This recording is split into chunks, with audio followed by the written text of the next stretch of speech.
So, good day, students. Our discussion would be about phylum Mollusca. So, phylum Mollusca is a large and wide-ranging phylum of at least 100,000 species, mostly marine, but also includes many freshwater and the terrestrial species. So, um, the shell, which is characteristic of the phylum, is used in a variety of ways, and in some cases or species discarded altogether. The molluscan body plan is unique and can be traced in different organisms such as snails, scallops, squids, functioning over an unusually large size range. So this account first introduces the body plan, and I'll also be looking into the different groups of mollusks, that we encounter or that we see in different environments. So, despite the diversity of form and function among the mollusks, all members have the same body plan, and this is often indicated by presenting the ham or hypothetical ancestral mollusk. So, ham is a hypothetical primitive ancestor which has the characteristics that appear amongst most members of this phylum. So, this is the hypothetical ancestral mollusk. So,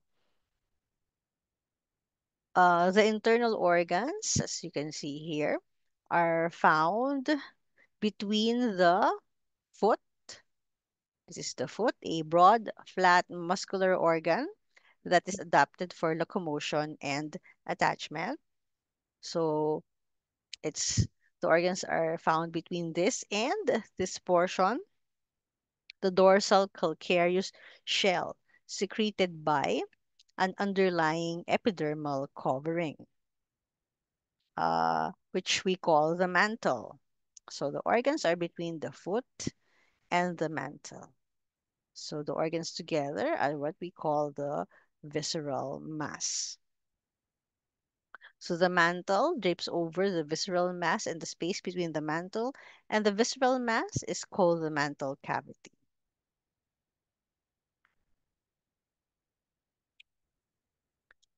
So the mantle cavity, or the mantle, secretes the shell, and the shell is comprised of three layers. So the outside is covered by an organic layer, which we call the periostracum. So it's this one. So the outermost part of the shell. The middle layer is the prismatic layer, characterized by densely packed prisms of calcium carbonate laid down in a protein matrix. And the innermost layer is the nacreous layer, composed of calcium carbonate sheets laid down over a thin layer of protein. Now, the gills of ham of our hypothetical ancestral mollusk are often indicated as one or more pairs of bipectinate gills. So, the bipectinate gills are flattened filaments attached to a longitudinal axis on either side. So, here you have the axis and you have the gill filaments on both sides.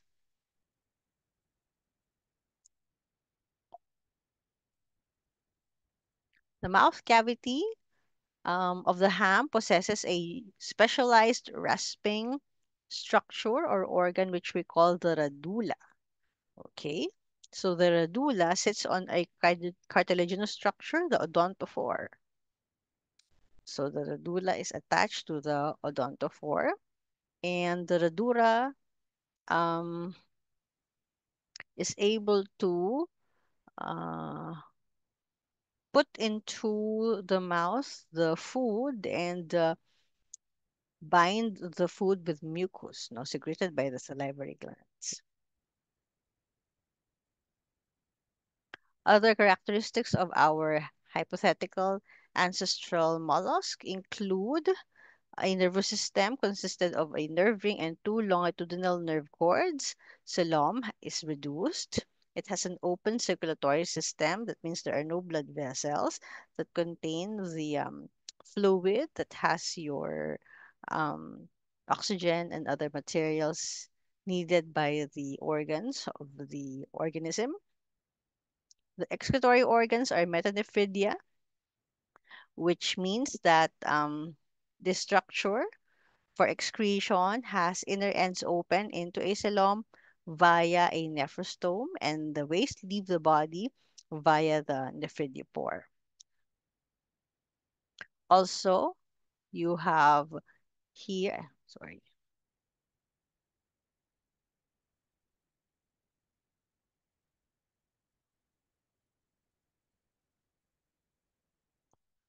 the larval stages of mollusks now that you can observe. So there are two types. We have the free swimming ciliated larva, which we call the Tocophore larva. And in some mollusks, the trochophore develops into the adult, but in others, there is a second larval form, which is the veliger larva. So here is your trochophore larva that will eventually develop into a veliger larva because before becoming adults in some species of mollusks.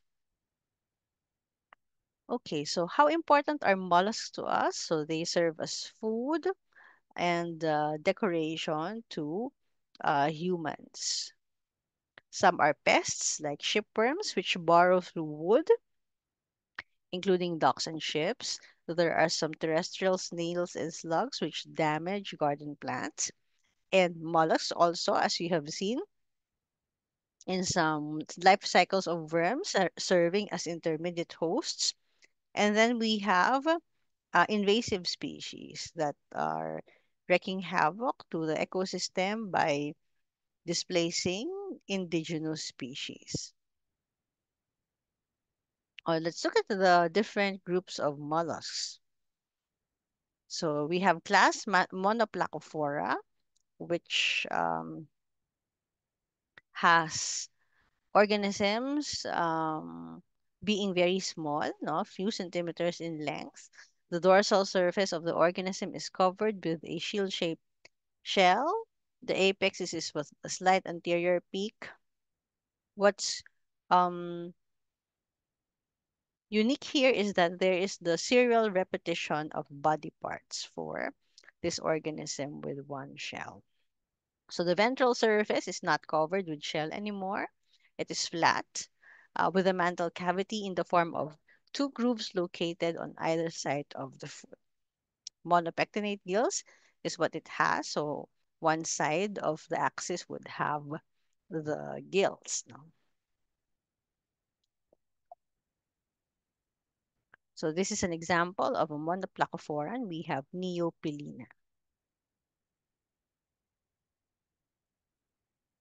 So monoplacophorans are thought to be ancestral to several other molluscan classes. So embryological data show that it is older, if not, yes, older than the other groups of mollusks. Next, we have class Polyplacophora, common on rocky surfaces of the intertidal zone, with heads poorly developed, ventral surface occupied by a brown flattened foot. There is a dorsal shell with composed of 8 overlapping plates. So here are the 8 overlapping plates arranged linearly along the anterior posterior axis.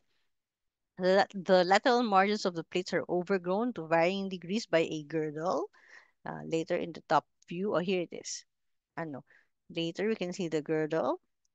And the mantle cavity is limited to two lateral throws between the foot and the mantle, which we call pallial grooves. So within the grooves lie many bipectinate gills.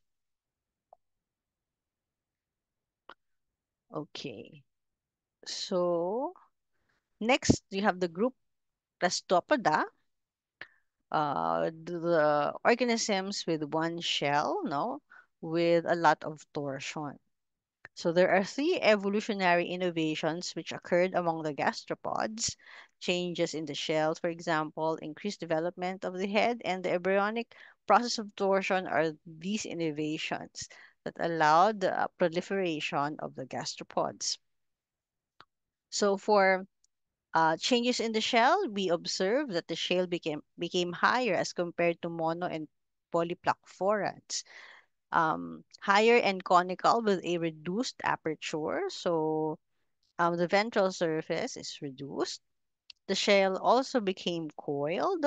Shells initially were plano-spiral, which means bilaterally symmetrical with whorls lying in the same plane. But modern day shells are asymmetrical. Each successive coil is a little outside and offset a little above the one below. So why was there a change in the shell architecture? So the plano-spiral shell was not as compact as the symmetrical shell, but in this change of asymmetry or symmetry, the shell created a shift in one weight to one side of the weight in one side of the animal. And to achieve better weight distribution, the shell needed to shift upward and posterior. So this was what happened in the gastropodon shell. The shell axis then became oblique to the longitudinal axis, hence the weight and bulk of the main body whirl pressed on the right side of the mantle cavity, and the many organs on the right side became lost during evolution. And better compactness was achieved, hence there's better weight distribution. So when the shell was moved upward and posteriorly. So here you can see the process.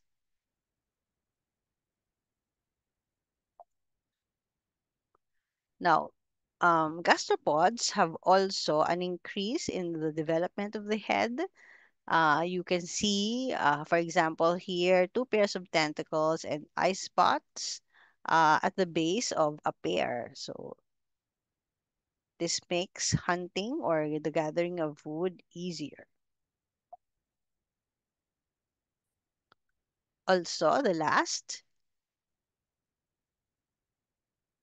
sorry, sorry. The embryonic process known as torsion. So one side of the visceral mass grows much faster than the other, causing the visceral mass to rotate 180 degrees relative to the head foot. Okay. So an advantage of this is that the head can be retracted first, then the gills receive water currents, and the osphradium can now be directed anteriorly. Disadvantage is that this can cause fouling, easily being able to attach themselves to different surfaces because uh, there is still the availability or the availability of water to them even if they are adhering to surfaces because the heads can be retracted. So what are the parts of a shell of the gastropod. So you can see here the apex, the spire, the whorl, the aperture here, the opening, inner lip, outer lip, and the siphonal canal. When you take a section, longitudinal section, you can see here the pillars called columella, making the architecture of the shell very sturdy. So please be familiar with these parts. Uh-huh.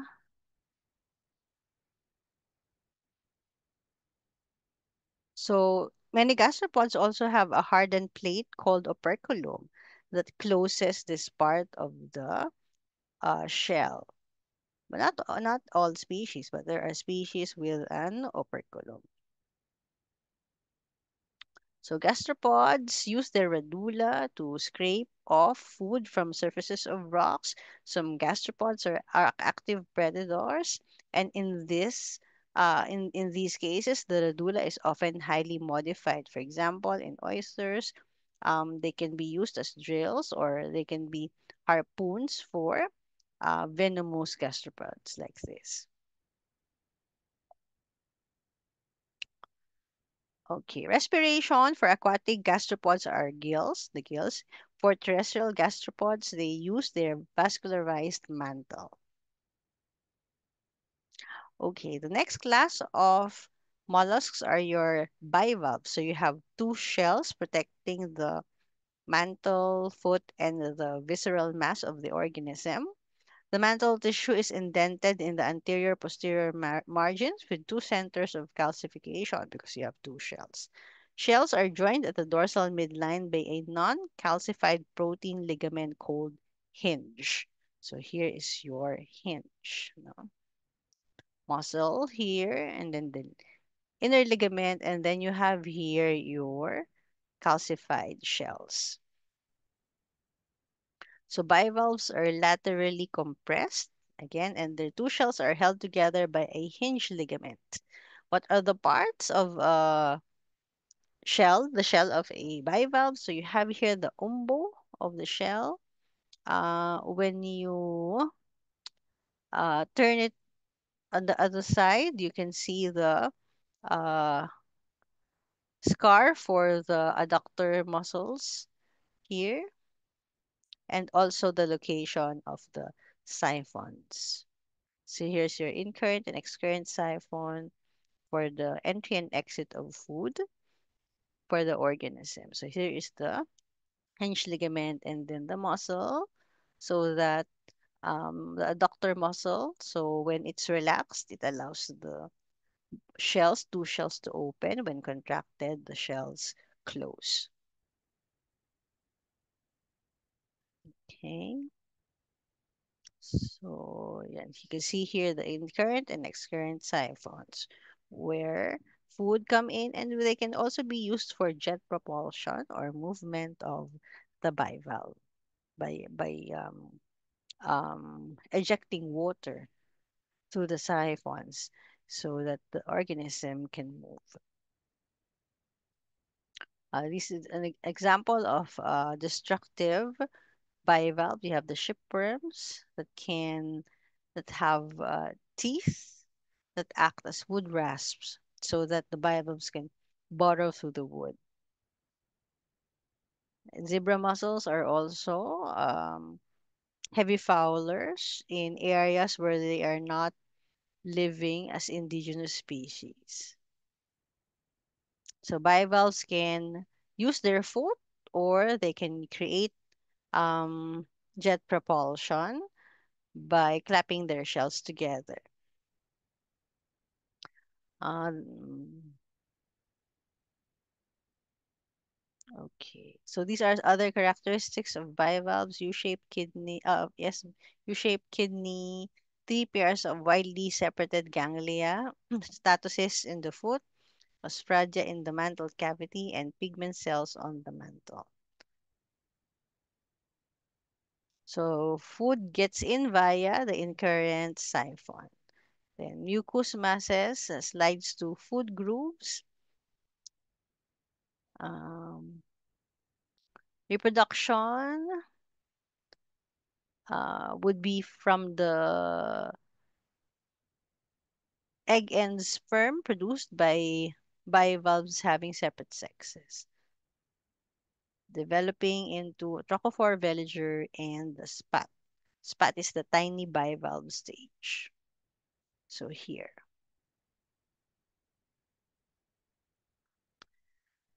In freshwater clams, the larval form is known as the glochidium. Okay, a specialized veliger larva. Some glochidia live as parasites on fish and then drop off to complete their development. Okay,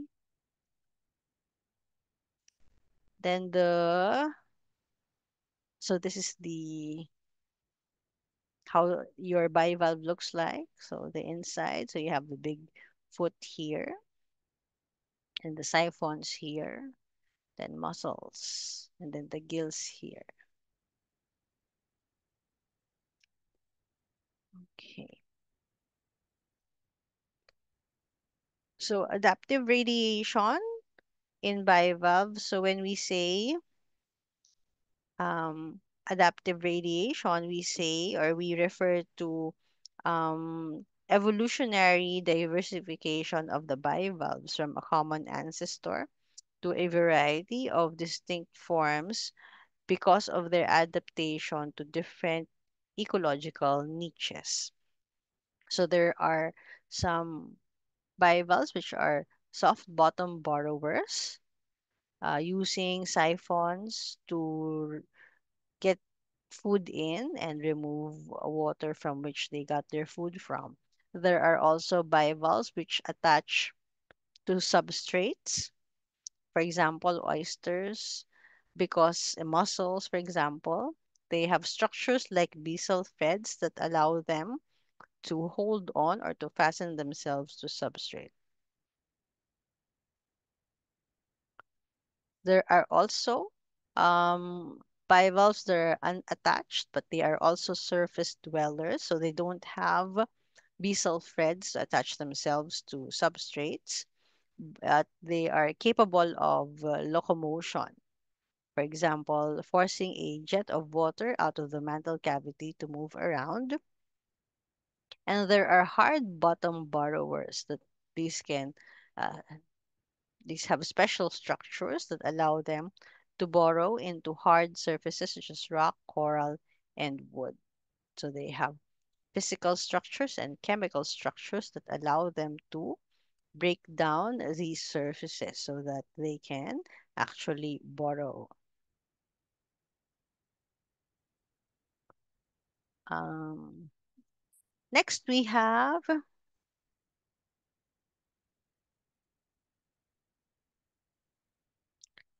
sorry,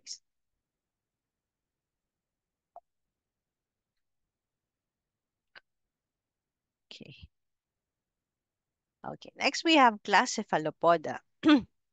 For cephalopods, there have been major readjustments in the hypothetical ancestral molluscan body plan because, as you can see, there is the pronounced cephalized region. Um, the dorsoventral axis became elongated and the anterior posterior axis became compressed. Hence, there's the migration of the head to the ventral part of the body where it fused to the foot. The foot is also modified as a series of prehensile tentacles or arms, and there are around 8 or 10 tentacles that surround the head. They are studded with suckers that are used to capture prey. So cephalopods are carnivores, having a powerful parrot-like beak, which they use to tear their prey apart. They have a powerful radula and salivary glands that have a modified poison, or that yes contain poison, as these salivary glands are modified. So they are excellent swimmers with streamlined body and they have tentacles and fins for stabilization. They swim by means of jet propulsion using highly modified muscular mantle and their siphons. Um, Primitively, cephalopods had shells, but um, in more recent species, the octopus, the organism has lost the shell entirely, like in octopods. Some cephalopods, like cuttlefishes, have an internal shell or the cuttlebone, and some members would have coiled shells, like the Nautilus.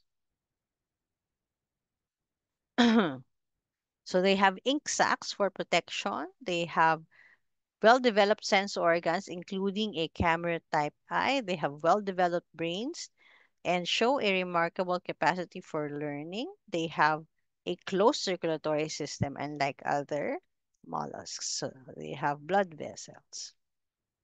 Sexes are separate. Sperm is transferred to the female in packets, which we call spermatophores. The male use their tentacle to reach into the mantle cavity and pick up the spermatophores and inserts the tentacle into the female. So here are example of cephalopod. So here is a very big, giant squid that was netted off in the UK. And this one is a bathypelagic squid. And then octopus that